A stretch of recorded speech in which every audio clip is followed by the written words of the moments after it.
Hi there, you're with BQ Prime, and this is the fine print. The government released the Digital Personal Data Protection Bill 2022 on Friday. It's a 24-page crisp bill. And one of the biggest criticisms of the bill so far has been that it leaves too much to delegated legislation. I have with me Rahul Mathan of TriLegal to help us understand if the bill makes the life of users like you and I, or as they're referred to as data principals, any easier. Rahul, welcome to the fine print, and thank you for finding time to speak with us today. Rahul, first, the bare reading of the bill without sort of too much application, does it seem like a comprehensive bill to you? Look, I heard your introduction, and I think the challenge with doing something like this is you're never going to get it right. When Justice Sri Krishna came out with his draft, my first comment was, why are you giving us something so complex? We're just starting out into this data protection journey in this country, and you're giving us a GDPR-style law. And then every successive draft has become more and more complex until everyone joined in the chorus with me and said, look, this is too complex. We need to get something which is simple. And now we've got something simple, and everyone is joining in a chorus saying it's too simple.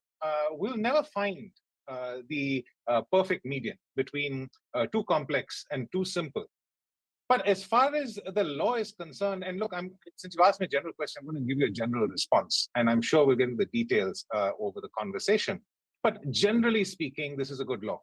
This is a law that covers the things that it needs to cover. Once again, I have certain things that I think we need to discuss in some more detail, but it covers what we need to cover. That's the first thing. And I think the second thing is we tend to forget that when you regulate technology, more detail is worse, because technology, as we have seen in so many instances, far outstrips the ability of lawmakers to legislate on.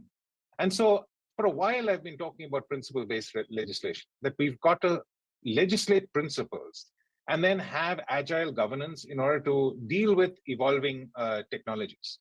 And so for a principle-based framework, you need to have simple laws that can then be acted upon in response to the changing directions in which technology moves. One could argue, Rahul, that gives too much leeway to the executive then, without any deliberation, without any conversation in the parliament, to then go ahead and legislate as it deems fit. Yeah, look, I think there are safeguards for all of that, right? You have to work within, first, the Constitution. You have to work within, then the interpretation of the Constitution, which in this case is the Puttaswamy judgment. Below that, you have the principles that are laid out in the statute. After that, in order to address new technologies that keep coming up, I don't want to beat a dead horse, but metaverse, for example. If you now bring in metaverse and you say, how are we going to apply some of these principles to the metaverse, you'll find that it's going to be very hard if you have now prescribed a very specific way in which things have to be done. If instead you talk about the principles and you leave the principles in and have regulations that can come out for the metaverse, you will be able to effectively implement this this new regime. I want to go one step back, Rahul, and look at, to assess where we are currently with this bill. We need to sort of re-jog our memories as to where it all started and what was the primary goal as we sort of as we did this 5-year extensive consultation process.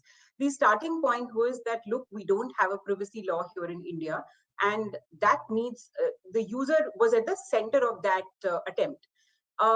Now it seems to have meandered into a completely different direction, where the bill, at least it seemed to me, is trying to regulate data fiduciaries, and the user is not front and center as the objective or the let's say the primary consumer of that bill.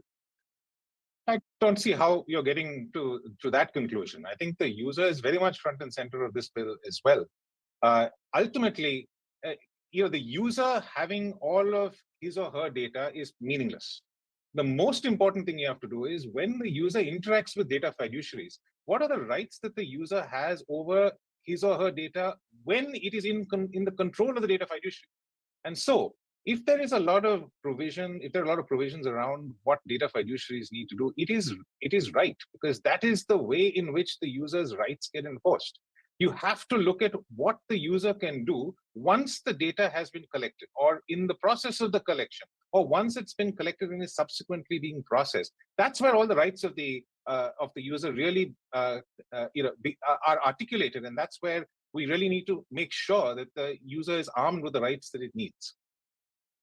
Okay, I'll come to the rights in a bit. I just want your quick first thoughts also on the data that the bill seems to cover. And it's essentially digital data, and that's come out in, let's say, the nomenclature of the bill as well. Help me understand that in sort of saying that it will cover digital data, it is said that non-automated data will be out of the purview. What is the attempt or the thought here? No, it's not.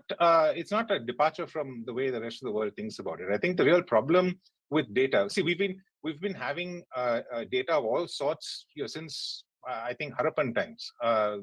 There is data that is being collected from people. It's just the nature of commerce. It's the nature of our interactions in society. But none of that data is dangerous because you're not capable in the very nature of the data to use it at scale.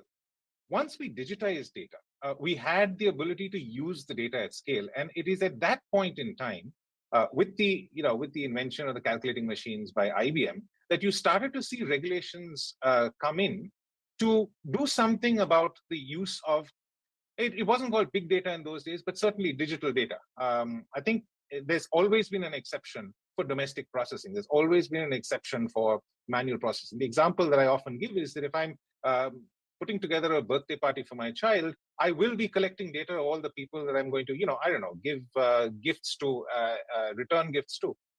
I can't be now classified as a data processor. That's a manual process, and that's very much part of the ordinary interactions with people. But when you collect digital data, that's when you can exploit it at scale, and that's when individuals need to be protected and data fiduciaries need to be curbed. Sure. The example that you gave, I think, will fall in the exception of personal or domestic purpose.